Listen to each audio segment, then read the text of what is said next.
பரவலாக யூடியூப்ல, சமூக வலைதளங்கள்ல பரவி வரக்கூடிய விஷயம், உலகம் வந்து 6000 ஆண்டுகள் தான் இருக்கும். அதன் பின்னாடி மெஸ்ஸையா என்று சொல்லக்கூடிய அவர் வருவார் சொல்ட்டு. அதாவது தஜ்ஜால் என்று சொல்லக்கூடியவன் வருவான் என்ற கருத்து பெரும்பாலும் யூத மத பாரம்பரியத்திலிருந்து வந்தது. இப்போ அத பார்ப்போம் இன்ஷா அல்லாஹ். யூதர்கள் வந்து 6000 ஆண்டு நம்பிக்கை வச்சிருக்கிறாங்க. அது என்ன 6000 ஆண்டு நம்பிக்கைன்னா, பழமையான யூத நூல் தல்மூத்ல சான்ஹெட்ரின் 97 படி என்ன சொல்லப்படுதுன்னா, ஒரு பிரபலமான கருத்து சொல்லப்படுது. இந்த உலகம் 6000 ஆண்டுகள் தான் இருக்கும். அதன் பிறகு 7வது 1000 ஆண்டு வந்து ஓய்வு காலமா இருக்கும். இதை அவங்க வந்து தோரால வரக்கூடிய 6 நாள் படைப்புடன் ஒப்பிடுறாங்க. அவங்க என்ன விளக்கம் சொல்றாங்கன்னா, முதல் 2000 வருடங்கள் குழப்பமாக இருக்கும். சட்டம் இல்லாத காலமா இருக்கும். 2ஆம் 2000 ஆண்டுகள் தோராவுடைய சட்டத்துடைய காலமாக இருக்கும். கடைசி 2000 ஆண்டுகள் மசியா வரக்கூடிய காலமாக இருக்கும். ஸோ யூத கால கணக்குப்படி உலக படைப்பு வந்து கிமு 3761ஆம் ஆண்டுல தொடங்குச்சு என்று அவங்க கருதுறாங்க. 6000வது ஆண்டிற்கு முன்பு மசியா வர வேண்டும் என்று சிலர் நம்புறாங்க அவங்க. இப்போது யூத கேலண்டரோட ஆண்டு வந்து சுமார் 5786. அதனால சில யூதர்கள் வந்து அடுத்த 200 ஆண்டுக்குள்ள தஜ்ஜால் வந்துருவான்னு சொல்லி அவங்க எக்ஸ்பெக்ட் பண்றாங்க. இது எந்த அளவுக்கு இஸ்லாமிய பார்வையில சரி என்பதை பார்த்தோம்னா, ஸோ இன்னொரு முக்கியமான விஷயம் என்ன, இப்போ அதனுடைய பிரைம் மினிஸ்டரா இருக்கக்கூடிய இஸ்ரேலுடைய பெஞ்சமின் நெத்தன்யாகு பற்றிய ஒரு கூற்று சொல்லப்படுது. அது என்னன்னா, யூதர்களுடைய மெஸ்ஸியா என்று சொல்லக்கூடியவர், பாதுகாப்பவர் வந்து பற்றிய நம்பிக்கையுடன் தொடர்புடைய ஒரு விஷயம். இந்த நம்பிக்கை வந்து மெனாஷம் மெண்டல் ஸ்னீர்சன் என்று சொல்லக்கூடிய யூத மத தலைவரோடு தொடர்புடைய ஒரு விஷயம். அவர் வந்து லுபாவிச்சர் ரெப்பி என்று அழைக்கப்படக்கூடியவர் மற்றும் சபாத் லுபாவிச் மூமெண்ட் என்ற இயக்கத்தின் தலைவராக இருந்தவர். இப்போது இதன் பொருள் என்னன்னா, ஹைலைட் செய்யப்பட்ட ஒரு விஷயம் என்னன்னா, லுபாவிஷர் ரெபி வந்து அவங்களோட மத குருமார். இளம் வயதில இருந்த நெத்தன்யாகு கிட்ட என்ன சொல்றாருன்னா, அவர் வந்து பெஞ்சமின் நெத்தன்யாகு வந்து இஸ்ரேலுடைய பிரதமராக இருப்பாரு. பின்னர் அந்த அதிகாரத்தை மெஸ்ஸியாவிடம் ஒப்படைப்பாரு. அதாவது தஜ்ஜால் கிட்ட ஒப்படைப்பாருன்னு சொல்லி சொல்றாங்க. இதன் பொருள் என்ன சொல்றாங்கன்னா, நெத்தன்யாகு வந்து இஸ்ரேலுடைய பிரதமராக வருவார். அவரது ஆட்சி காலத்துல வந்து அல்லது காலகட்டத்துல யூத மெஸ்ஸியா தோன்றுவாரு. பின்னர் நெத்தன்யாகு அந்த ஆட்சியை மசியாவிடம் ஒப்படைப்பாரு. இந்த எண்ணம் வந்து யூதர்களின் மசியா வருகை பற்றி எதிர்பார்ப்போடு தொடர்புடைய ஒரு விஷயங்க. ஸோ யூதர்கள் வந்து மசியா என்று சொல்வது வந்து என்ன, யூத மதத்துல மெஸ்ஸியா என்று அழைக்கப்படுறதுன்னா, அவங்க என்ன நம்புறாங்கன்னா, அவர் தாவூத் நபியோட வம்சத்துல வரக்கூடிய ஒரு மனித அரசர்ன்னு நம்புறாங்க. அவர் இஸ்ரேலை அரசியலாக ஆட்சி செய்வார். ஜெருசலேம்ல வந்து ஆலயத்தை, டெம்பிள் மீண்டும் கட்டுவாரு. உலகம் முழுவதும் உள்ள யூதர்களை இஸ்ரேலுக்கு திரட்டுவாரு. உலகில் அமைதியும் யூத ஆட்சியும் நிறுவுவார். இந்த நம்பிக்கை வந்து இஸ்லாமிய நம்பிக்கையிலிருந்து மிகவும் வேறுபட்ட விஷயம். ஏன்னா அவங்க வந்து ஜீசஸ் வந்தாரு அவங்களுக்கு நபியாக. அவர் வந்து உலகத்துடைய ராஜ்யத்தை குடுப்பாரு. அரசரா இருந்து யூதர்களுக்கு ஒரு ஆட்சிய குடுப்பாரு இந்த பூமியிலன்னு நம்புனாங்க. ஆனா அவரு மறுமைக்கான ராஜ்யத்த தான் வந்து அவர் சொன்னார். யார் நல்லா ஒழுங்கா வாழ்றீங்களோ அவங்களுக்கு மறுமையில சொர்க்கம் இருக்குன்னு. ஸோ அதனால ஜீசஸ வந்து புறக்கணிச்சாங்க யூதர்கள். அவரை கொலை செய்யவும் முயற்சி செஞ்சாங்க. அல்லாஹ் அவரை காப்பாற்றி விட்டான். ஸோ இஸ்லாம் இதை பற்றி என்ன சொல்லுதுன்னா, யூதர்கள் எதிர்பார்க்கக்கூடிய அந்த மெஸ்ஸியா. அதனால அவங்க வந்து தஜ்ஜாலுக்காக வெயிட் பண்றாங்க.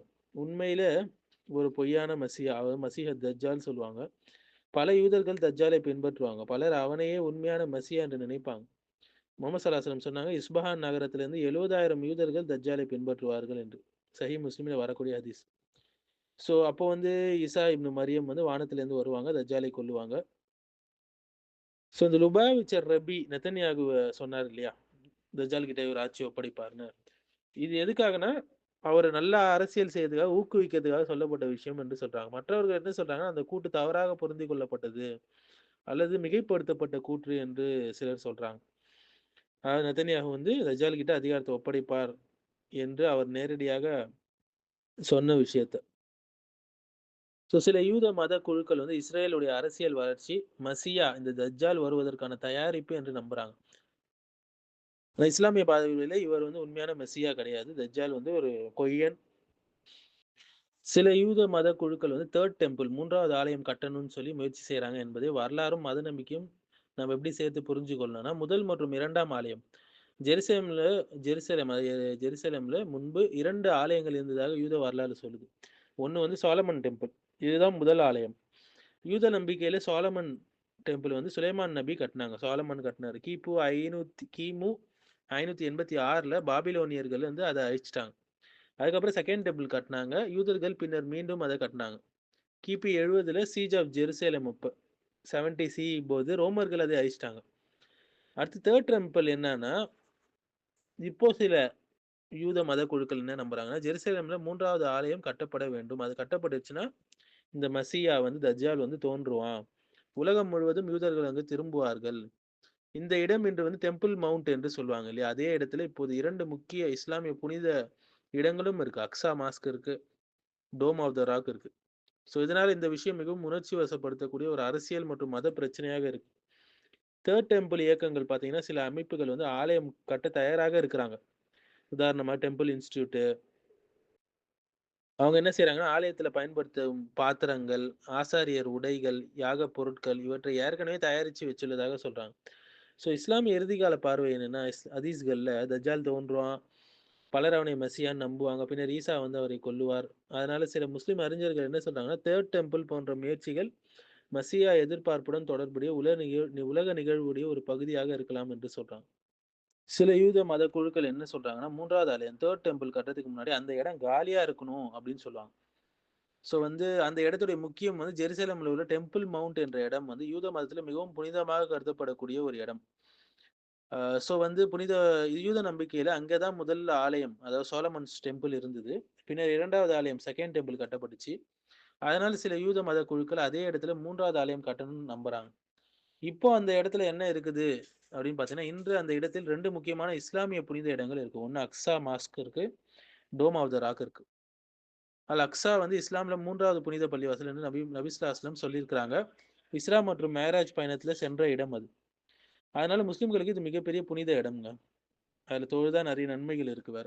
ஸோ ஏன் சில யூத குழுக்கள் அதை அகற்ற வேண்டும் என்று நினைக்கிறாங்கன்னா, சில தீவிர யூத மத குழுக்கள் என்ன சொல்றாங்கன்னா, தேர்ட் டெம்பிள் அதே அதே இடத்துல மட்டும் கட்டப்படணும்.